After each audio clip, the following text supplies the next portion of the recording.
for everybody watching, he did give me permission to call him David. So do not try to troll me. I'm not the king of England. So.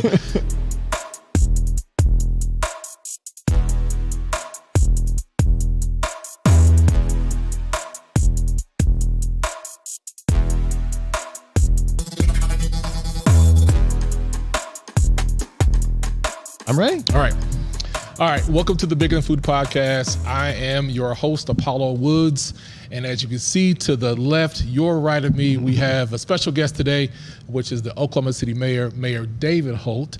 On the podcast here, we talk more about what people do. No, I always messed it up. More about who they are than what they do. So if you're expecting for this to be a political conversation, a campaigning conversation, that's not what this conversation is about today. This is your opportunity to get more of an insight on the man, the person, the individual, and the things that he's done over the course of his life that help you understand why he does what he does. So, Mayor Holt, welcome to the podcast. Well, thank you, Apollo. It's my pleasure to be here. And it sounds like we'll have a nice conversation. It actually aligns very well. I've often thought to myself as sort of a guiding principle in my career as mayor and in public life is that people probably vote for me more about who I am and why I'm doing the things I'm doing, my motivations, than they are really the particular acts and the outcomes. You know, I mean, so I think that's always true, and so I think it's important to understand that about our public officials. Love it. All right, so it tees up the question perfectly. So for everybody watching, he did give me permission to call him David. So do not try to troll me. I'm not the king of England. So my first question would be, who is David? Mm-hmm.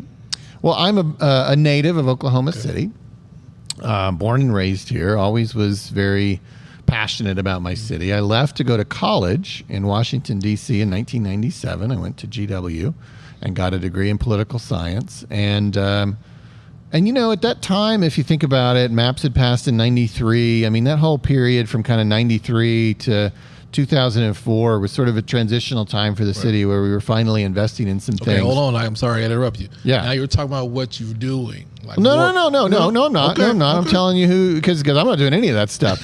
No, that's how the effect it has on my life. Okay, gotcha. So no, you're welcome to continue to be a check, but I'm telling you this has a point. So Gotcha. So that period of like 93 to 2004. You know, was a time of the city sort of investing in itself and coming into a place where it felt like it was on the verge. Okay. Now, I say all that to say, where does David fit into this? Where's David fit in that? I graduated from college in 2001. Mm-hmm. I worked in D.C. for 3 years after that. I worked in the White House for 2 years. Mm-hmm. I met my wife, Rachel, who's from Philadelphia. We got married during this time period. Okay. I had a sense that this was an exciting moment in Oklahoma City's history, and I wanted to be a part of it. Now, I didn't really know specifically what that would look like. I certainly couldn't have told you that, like, 14 years after my return, I would be the mayor, you know. But what we had done as a community was very intriguing to me. And I guess, you know, I've always been someone from sixth grade class president on, you know, who has been interested in being a part of the group of people who are making a difference in the community, making decisions for the future of the community of which I'm a part. I was always involved in student council. I was always involved in those types of things. And so it just seemed like a natural for me to come home and be a part of this. Now, my dad was a school teacher. My mom was a social worker. She passed when I was in high school. My dad had moved to a family ranch west of McAllister. So the city that Rachel and I returned to in 2004, I had no family, no connections. Like, I mean, other than, I'd grown up here, but like I didn't step into some family business. I did not have any, well-positioned relative to introduce me around. I mean, I just kind of made my own way. I certainly leveraged the connections with President Bush to try and kind of run what little effort was needed for his reelection here in 2004. But beyond that, I was kind of on my own, and that obviously ran its course in November of 2004. I ended up kind of bouncing around a little bit, and then it was in 2006 that I started as the mayor's chief of staff. Okay. I was 26. Okay. Pretty young really for that role, but I'd worked in the White House, I'd worked in the U.S. Capitol, I'd actually squeezed in some time now at the state Capitol. I mean, I'd worked at every level of government at a relatively young age, but the opportunity to work in local government was intriguing to me because it seemed like this was where things were happening. Okay. And indeed, the next 5 years, I got to be a part of the development and passage of Maps 3, the recruitment of the Thunder, and infinite other things. And that was kind of a 5-year period where it felt like the city sort of blossomed and people like finally really took notice of us. Like, hey, something's really happening here. And then but look, if you're somebody like me who wants to find your highest and best use, Okay.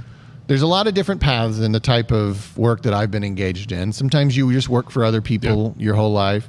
But I was like, I want to be the guy whose name is on the ballot. I want the quickest path to my vision and my ideas becoming reality. And for that to happen, you got to run for office. And you do. And so I want to go back a lot more, right? Okay. Because you mentioned your mom she was a school teacher. No. My dad was a school teacher. Dad was a school teacher. Mom was a social worker. So you lived in a home environment where people were serving people. Right. That's right. Yeah. So describe what growing up like young David.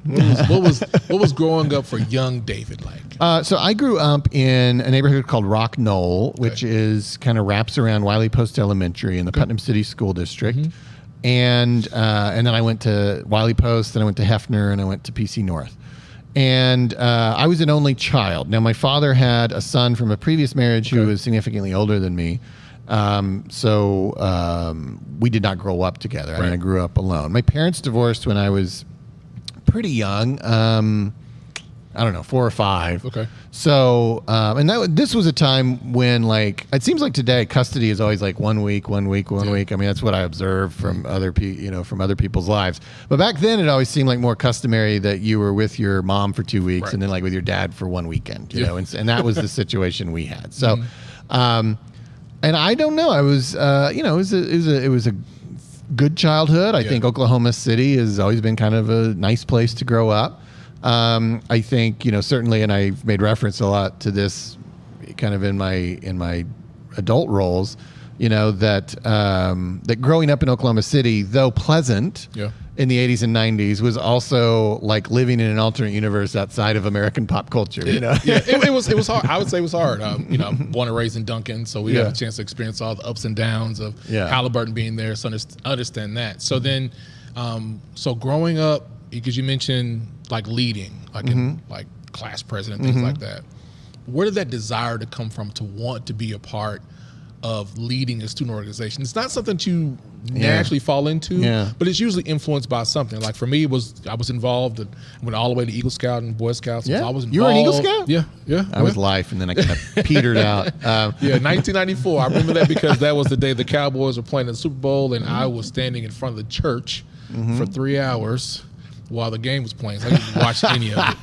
But those things, just being involved in the church and the community, created this experience where I got the leadership experience to lead. Yeah. So, would you describe your, childhood being those things where you had a lot of opportunities to be involved in things that piqued your interest to want to lead? Well, maybe to your point, maybe it's part of your upbringing. I mean, like you said, though my parents and grandparents were not like running for office or anything. They were all sort of like servants, I mean, always served others. My grandfather, my mother's father, was a colonel in the Army and had been engaged long before I was born in the civic life of McAlester, Oklahoma. He'd been director of a major federal program called Model Cities, and he had been the interim city manager and some stuff there. So, I think there is just sort of the influence of your environment. Yeah, you just I don't know, you just have an ethos in your family sometimes that you're going to be more focused on leaving a legacy than maybe on making a lot of money, and so I've never really been motivated by money. I mean, it's nice, and I certainly want to make a living and support my family, but but obviously I have focused more on things that don't traditionally pay that well. And so life of service. So it's like being an entrepreneur. Yeah. So I think, I mean, I think just, I don't know, and maybe some ways it's hard to pin it down. But yeah, from a very early age, I was always running for student council. I was always doing those things, and you kind of build upon those experiences, and you get to be good at it, and so all of that led me to want to go to school in DC. Get ready for a taste explosion with Barbells and Barbecue Food Truck. Sink your teeth into our tender, juicy beef brisket, succulent smoked turkey, and flavor-packed pulled pork. From birthday parties and weddings to game nights and large corporate events, Barbells and Barbecue is all your catering needs covered. Don't miss out. Book us for your next event at barbellsandbbq.com. Barbells and Barbecue, where the barbecue is banging. And like so. Okay. And, so let's talk about that. So then you're in small town Oklahoma, slower pace, especially in the 90s. Yeah, I mean, this was not the Oklahoma City of 2024. No, not at all, not at all. And so then you decide that I want to go to DC. Like, where was do you remember the moment where you were like, I want to go to the East Coast. I want to go to the Washington, D.C. big city. I want to choose that. Do you remember that moment where you're making that decision to go? I think I had, I don't know about a moment, but I think throughout high school, I'd always been enamored with D.C. I'd went to, at PC North, the 9th grade class gets the opportunity to go, at least did, and got the opportunity to go to D.C. That was my first visit. I went again as a junior through the close-up program. I mean, I just was always interested in public service and governance, and Washington's the literal capital of all of that. And it's a cool city, and very inspiring aesthetically. So I guess, I mean, I didn't really ever entertain any other place. I didn't actually apply to any other school except for GW because they had I was a National Merit Scholar, and they seemingly had a very generous scholarship for that. So, and as it turned out, and this really had nothing to do with it, but it was really more coincidental, but my mom went to GW too. She was a graduate of GW. Yeah.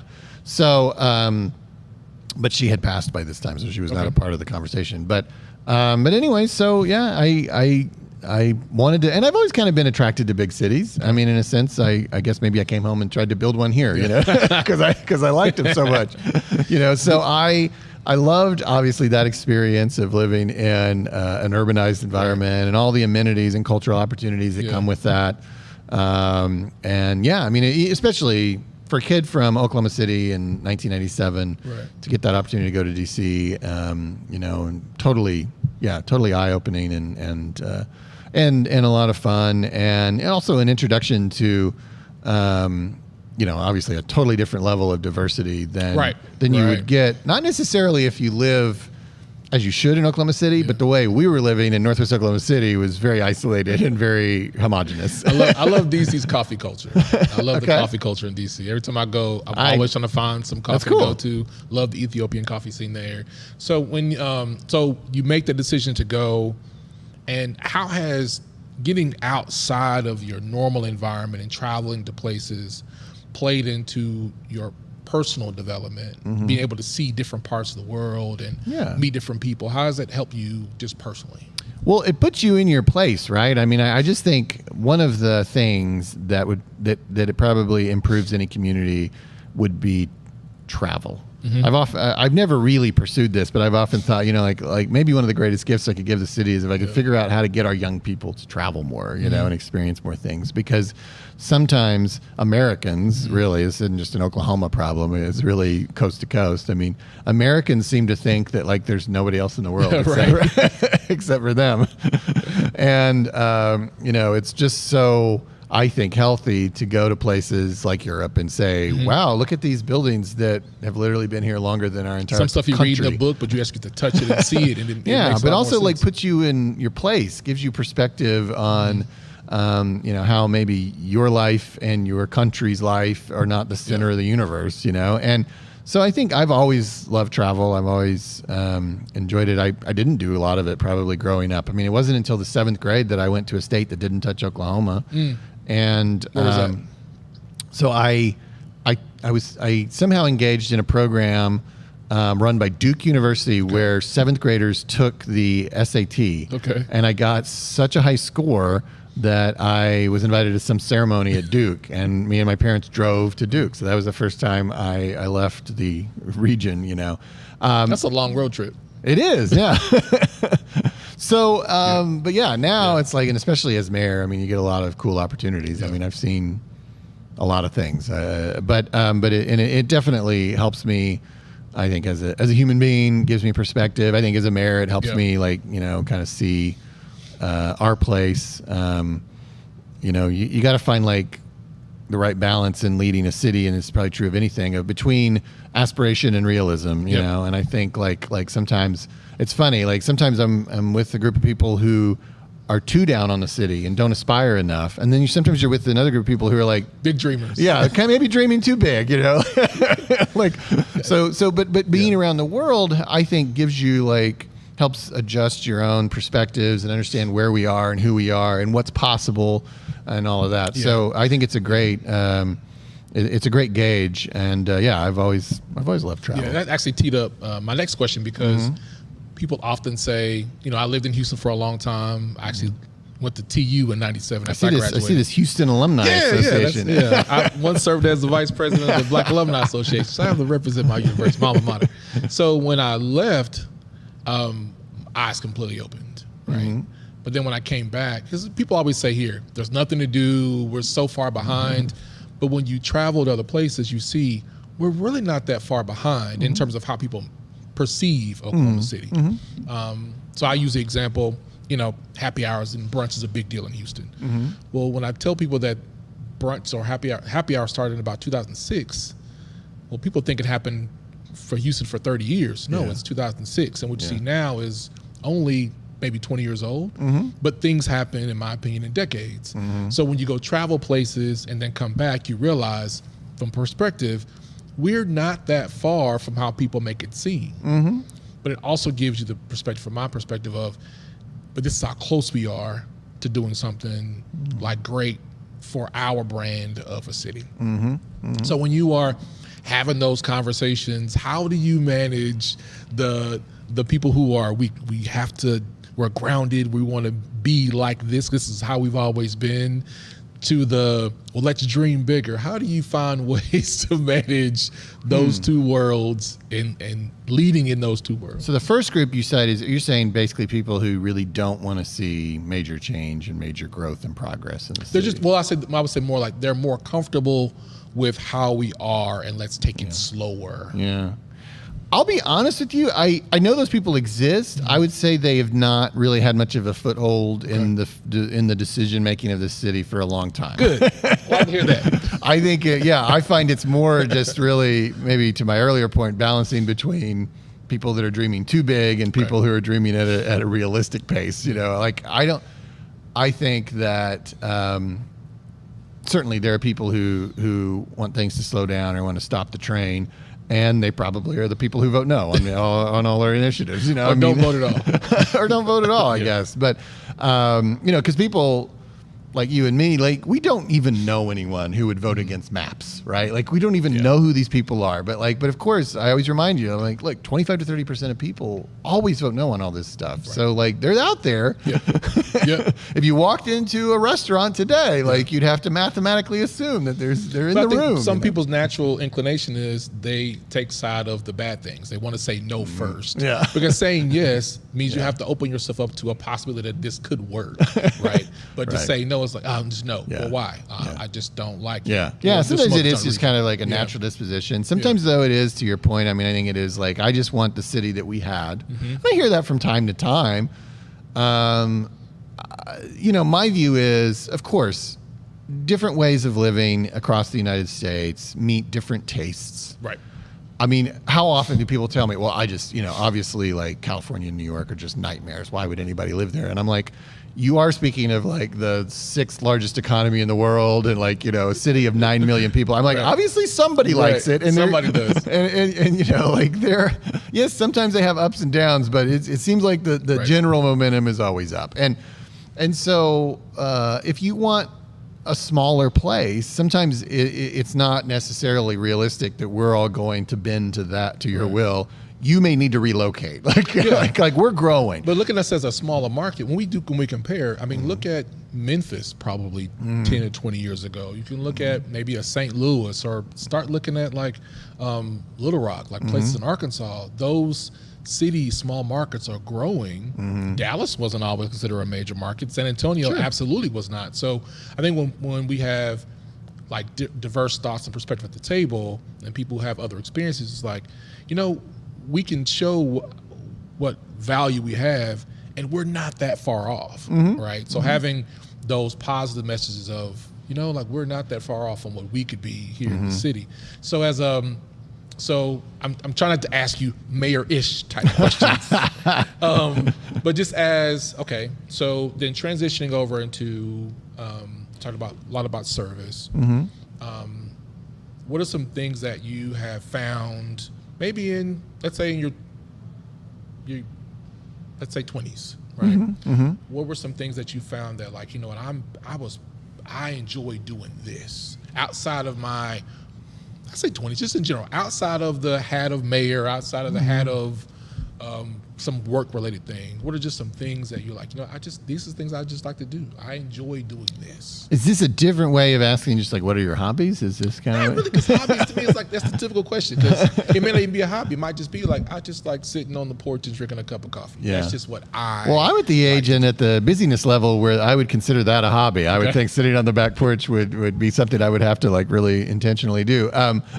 Yeah, I mean, I think at this season of life, and not only am I the mayor, I'm also the dean of a law school. Like Yes, I am, you and are. I'm a husband and a father. Like I got a lot going on. You do. Unfortunately, that does not leave a lot of room for just pure recreation. So to me, like my favorite things probably in the world is to be on a trip with my family. Like just to like think like to where my biggest decisions of the day are like, what are we going to eat for dinner? Right. And like, what are we going to do this afternoon? And like, because a lot of things that people probably understandably, enjoy as part of their normal lives, even in Oklahoma City, I have to like travel for. I mean, like I have to, I have to get away to even have like a normal, just like relaxing day, because there's just always so much to do here. So, I think in this season of life, I just want to like maybe have fun with my family, watch a Thunder game. I mean, I don't have time to even contemplate like having a golf career or anything else that people do. I don't think you probably have more than 30 minutes of free time to do anything. But I think just a little bit on the side of being our chief ambassador of the cities, I like to call you. It's the Thunder has had an amazing season. We didn't make it to the next round, but had an amazing season. A great team, great energy. New arenas coming online, new developments coming. There's a lot of growth in comparison to what you mentioned before. The early parts of the 80s and 90s of Oklahoma City. We're looking at the 2020 era, the 20s, 2010s eras of Oklahoma City. A lot has happened, and you're a part of that. So when you think about how you see Oklahoma City, not as tried to answer is not as mayor, but as David. How do you see? Where do you see as the resident, as the person, Oklahoma City being in the next 10 to 20 years? Well, mayor, it's kind of hard to answer that question. Well, mayor or David, I'll tell you that I have long understood the central role of sports in American life. And sometimes people who don't like that, sort of rebel against it. My role as mayor has always been I gotta live in the real world, people. So so I don't care what your resentments are about the focus that Americans put on sports. The fact is that they do. So as a champion for this city since being a kid, I've always recognized, like what a difference would it make if we had a pro sports team, because people would care about us, and we got that opportunity, and I feel like the theory has been proven true, and like, so when you ask Oklahoma City in the next 10 or 20 years, I mean, I think that securing the Thunder as we did with the passage of the arena creates a foundation for us to pursue all the other dreams that we have as a city. And many of those dreams would be highly jeopardized without having a professional sports team. And again, like, it doesn't matter whether you like that or not. It just is what it is. It's like, I mean, obviously, so much of your life is about food. I mean, look at what has happened in the city's food scene since the Thunder arrived. I mean, it's just, and you could probably go down the list of other aspects of a city's culture and see that same kind of dramatic progress. So I think when I look at Oklahoma City 10 or 20 years from now, knowing now that the Thunder will be here, I just think that the dramatic change still lies ahead.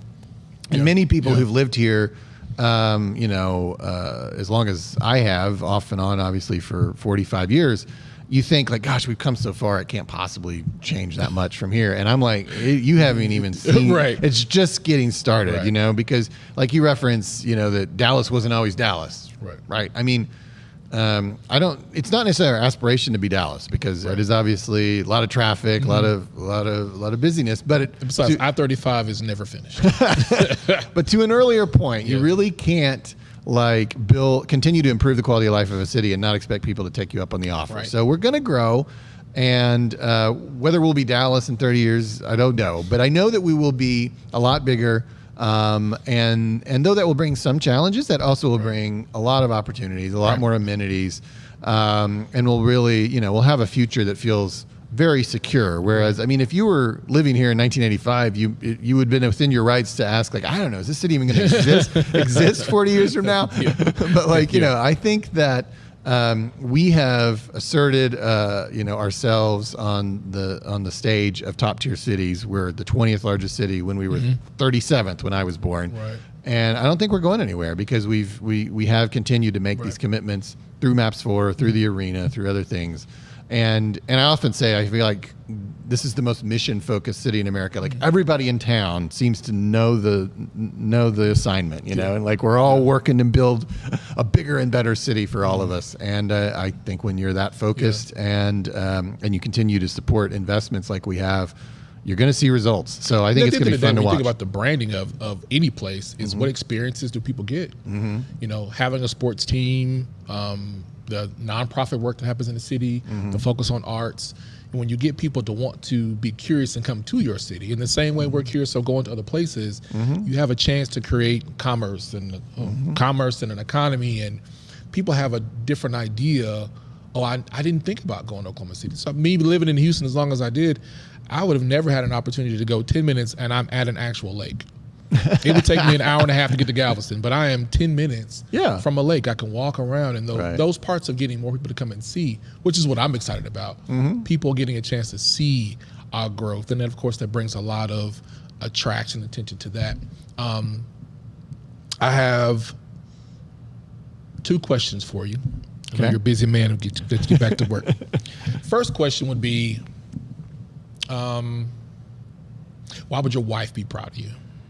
Oh gosh, I don't know. You're gonna have her on. So. I want you to answer that question. Well, I know I think the answer I would want, I guess, is twofold. I want my wife and my kids to remember that I was present. My kids will ultimately probably graduate from high school and never not have been the son of the mayor. And so. So we're never going to have a time in their childhood where I'm not, this committed. But people, I think that I do a lot more in the evenings than I do. I mean, I really prioritize their lives, so I don't miss hardly any games. I don't miss many practices. I'm at the school. I know. I was at the school earlier today for Maggie to be on the honor roll. I was yesterday for Watch Her in the Talent Show. I mean, I prioritize those things. So I hope presence is one thing. And then I think secondarily, I would hope Rachel and the kids as well would ultimately feel that I was a good man.